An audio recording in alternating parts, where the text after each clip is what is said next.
In this new video, you will discover the 6 heart-grabbing tactics to make him worry about losing you. Hi, I'm Brody. I'm actually the husband of Antia, and for the last 16 years, I've been helping single men to attract the right woman for them. So I have a unique perspective into what makes the male brain tick, which I'm going to teach you more about in this upcoming video. So make sure to like, comment, and subscribe below for more great content like this.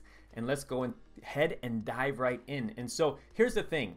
You want to have a man actually miss you. You want to have him fear that he may losing you. This is another form of getting him to come closer. You know, you either lead with pleasure or you lead with the pain. Fear is the pain, desire is the pleasure. So that's why this is so important, to actually have him potentially worrying about, are you going to be with another man? Are you going to leave? Are you doing something else? And so that's what these tactics are really going to help you with today. So let's start with tactic number 6, which is to use your phone only as an appointment setting device. That's right, using this device just for setting appointments. So why do I say that? Well, here's the thing. When people are coming from an anxious place, from an insecure place, the tendency is to want to text, to want to reach out, to want to initiate, to want to get some form of connection. Now what happens is, oftentimes this can come across as either needy, desperate, or that he already has you in the bag. And also it can come across as you taking the masculine role and trying to control things, which is often an illusion, because actually when you're initiating, you don't actually have control. He has control because he gets the control if he responds to that or not. He actually has the power in that dynamic. And plus you're in the masculine, so you're naturally going against perhaps your internal essence. So then it's also creating a situation where you're reducing your power because you're doing something that's not your natural state when you're a confident whole being. Feminine being. So the key here is then to reduce the texting by giving yourself a rule that you're only using your phone for setting up appointments, either appointments to meet in person, which is the ideal. And I know right now it can be tough with quarantines and things, but if you can negotiate, you know, where you both feel safe to get together, that is the best. That's where the best conversations happen. Or if not, to do a Zoom call or a phone call, but try to avoid using text, only for logistics, only for setting up appointments and dates, and letting him initiate those and you just responding and talking about the date and the time. Now, of course, if he's sending little things, it's okay to occasionally respond with just like a winky face or some short amount of text, but you don't want these long novels on text, because that's showing us, again, that you're over-invested into the relationship, perhaps more than he is. And also it reduces the urgency to actually meet in person, because why would he meet you in person if you guys can just keep going back and forth on text all day and have this little virtual relationship that's not a real relationship at all? It's just like phone buddies. So you want to stop being phone buddies and start being phone friends, not phone friends with benefits. That's not what I was going to say. Something like that. Phone freedom friends. You want to be real friends, not the phone friends. Okay.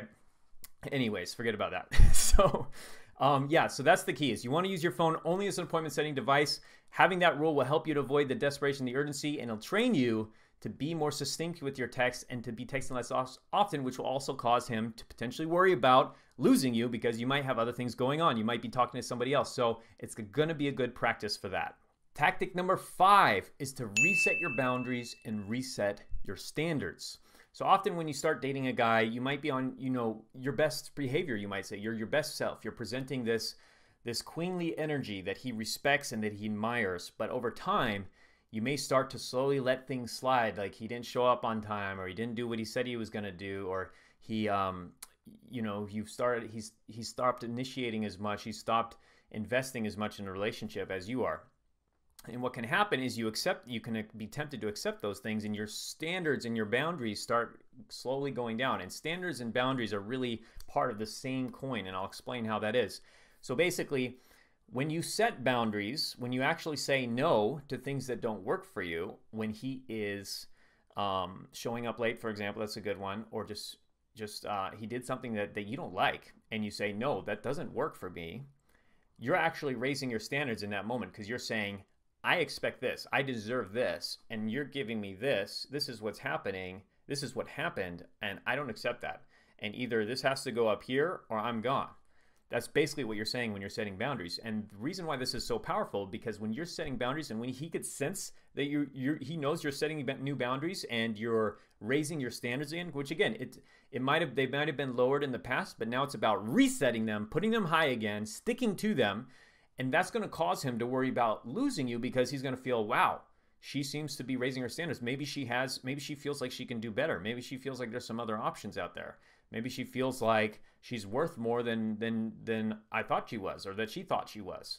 And so he can start to get a little nervous or insecure potentially because he feels he might be losing you and you might actually be potentially moving on, because why else would you have the courage to now set boundaries and set standards that you haven't set before, unless you're realizing that there may be some other options out there available for you.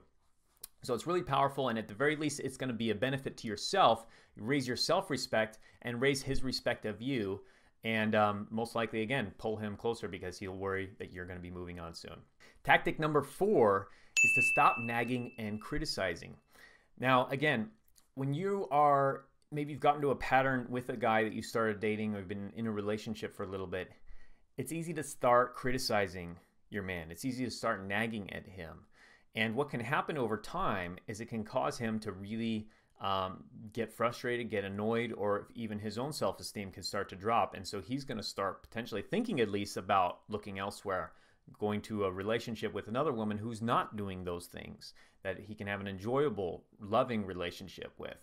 So if you were to stop nagging, criticizing, the paradox is he will start to enjoy himself more with you, and he will naturally start to then worry more about the possibility of losing you. So this is just an important tactic, because if you're doing these things, it can really sabotage a relationship.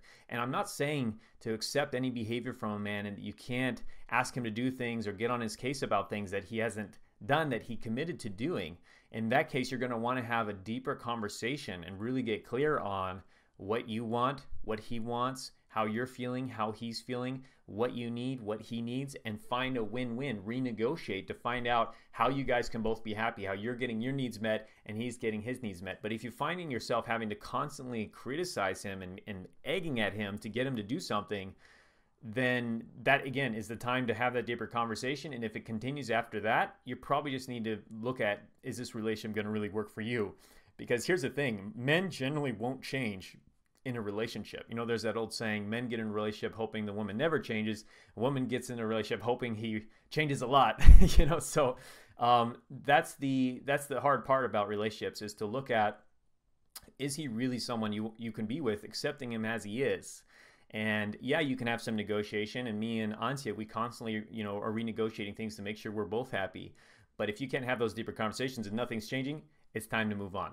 So again, stop nagging, stop criticizing it, and he will most likely not start to actually worry about losing you and not be so comfortable in the relationship, because he's saying, wow, now I'm actually really wanting to be around her. Tactic number 3 is to live as if you're single, with a catch. So what I mean by this is, one of the best ways to get a man to worry about losing you is if you actually start living as if he's already lost you in a lot of ways. And that's where the catch comes in, because you don't actually have to leave a man to start living as if you're single. You actually can be in a relationship with him, even a committed relationship, or just in the early stages of dating, and still use these principles. So what are some ways you would live as if you're single? Well, ideally, if you're following a lot of the advice we give in our channel, you're doing things like improving yourself, like making sure you look good, like getting up your level of health and physical fitness, dressing well, dressing sexy, having a social life, hanging out with friends, hanging out with family, having a life that you enjoy, doing things that fill you up, having perhaps a spiritual practice, having telling yourself good thoughts, having practices that you lead yourself through throughout the day, throughout the week, that fill you up and make you feel whole.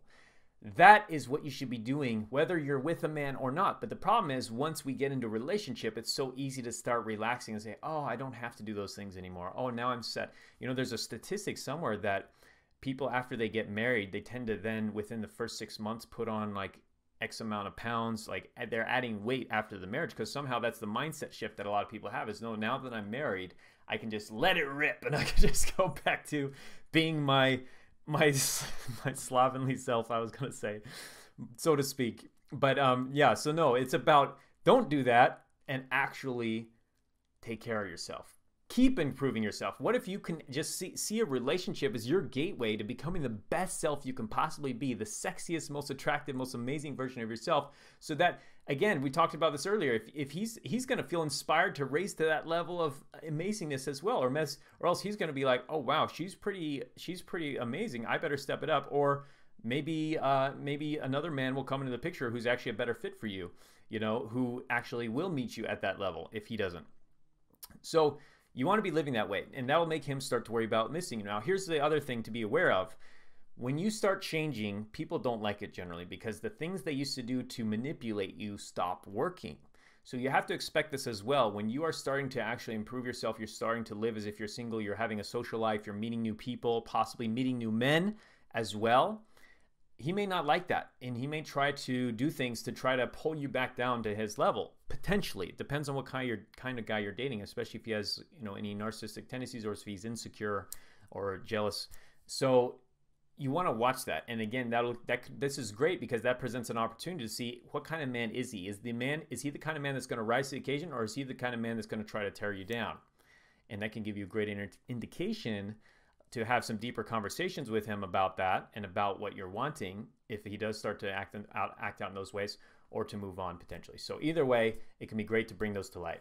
Tactic number 2 is to invest more into self-improvement. And this is similar to what I said before, but the key with this is to actually take this on as a serious investment that you're making in yourself, that you are going to become an amazing woman in all areas. So whether it's investment into your improving your career, learning some new skills, or if it's investment into your health, hiring a nutritionist or hiring a personal trainer, going to the gym, getting your fitness up, or whether it's investing into a coach to learn better tactics, to learn better ways of being with a man. Such as, like, we love to coach women on just healing their attachment styles and mastering all these things that can bring them the love that they really want. So whether you're investing into a coach, or investing into your overall pamperingness of yourself, so getting yourself taken care of with, nails that make you feel good, clothes that make you feel good, those are the things that will really help raise it. So it's about the actual investment into this and the commitment into it as well. Finally, tactic number 1 is to leave him wanting more. So what this means is, there's generally, when you're hanging out with somebody, when you're with somebody, there's generally a peak. There's a peak where the energy goes really high and it drops. Sometimes you'll see this also in a speech. When a speaker is speaking, generally the energy will get really high, and at some point there's a peak and it starts to drop.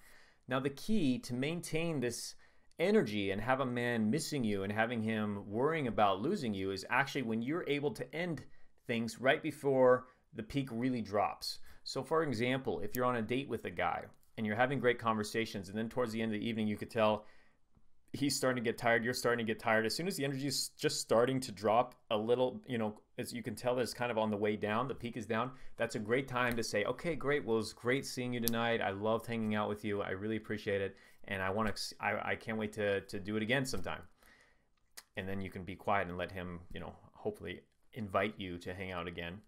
But the idea here is you're ending before it gets to where you're both just kind of low energy, kind of the conversation goes a little quieter, there's more pauses in between, it's getting a little boring.